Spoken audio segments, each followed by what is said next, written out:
কারা? ওরে আল্লাহ, এরা কারা? আব্বা, দুলা ভাই, তোমরা কে কোথায় আছো?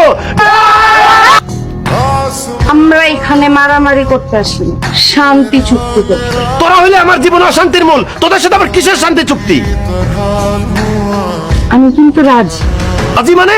কিসের জন্য রাজি? তুই কি জন্য রাজি তুই বল? এই আপা, সবকিছু কি আমি একাই বলবো? তুই কি মুখের মধ্যে সুপারি দিয়ে আসছিস? বল।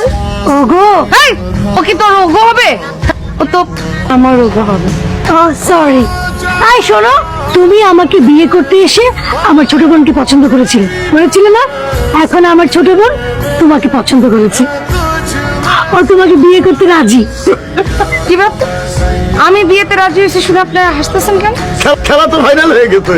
খেলা ফাইনাল হয়েছে মানে? খেলা ফাইনাল মানে আমার এই ছেলের বিয়ে অন্য জায়গায় অন্য মেয়ের সাথে ঠিক হয়ে গেছে। মেয়ে মাসাল অনেক সুন্দরী, মেয়ের বয়সটা কম, তার প্রথম দেখায় আমি বিয়ে করতে পাগল হয়ে গেছি। এইটা তো নতুন কিছু না, নতুন কিছুটা বল। তারে রেখা তোরা আমি বিয়ে করবো, তুই কল্পনা করলি কেন? দূরে গিয়ে মর যা। বিয়ে যদি কাউরে করতে হয় সেটা আমি আশা আমারে করতে হবে। ভুলে গেছস চুমা দেওয়ার কথা? হ্যাঁ, তুই আমার গালে ওই দিন চুমা দিছিস দেখে আমি রাস্তায় বেরোতে পারি না, আমি কোথাও যাইতে পারি না। আমার বয়ফ্রেন্ড আমার সাথে ব্রেকআপ করছে, এরপরে আমার বাপ আমার জন্য কতগুলো বিয়ের প্রস্তাব আনছে, কিন্তু না, সবাই না না করছে, সবাই ছিছি করছে আমি নাকি একটা চুমা খাওয়া মাইয়া।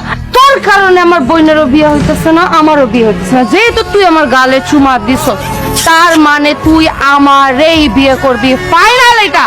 আমি তোরে কোনো বিয়ে করতে পারবো না। তোর 14 গোষ্ঠী পাগল, তোর বোন পাগল, তোর বাপ পাগল, দুদিন পর তুইও পাগল হয়ে যাবি। আমি কোনো পাগলের জামাই হইতে পারবো না। এখান থেকে যা কইতেছি, তাহলে আমাদেরকে যেমন ঝাড়ুতে তোরে নিয়ে দিছিলি, তোরা আমরা এমনি করে তোর থেকে বিয়ে করে দিবো। এই চুপ! তুই আমার ধোকা দিছিস, আমি মাইনা নিচ্ছি, কিন্তু আমার ছোট বোনকে ধোকা দিবি সেইটা আমি মাইনা নিব না। আমার বোনের সাথে বিয়ে না হওয়া পর্যন্ত এলাকা আমরা ছাড়বো না, তোর তুলে নিয়ে যাবো। এই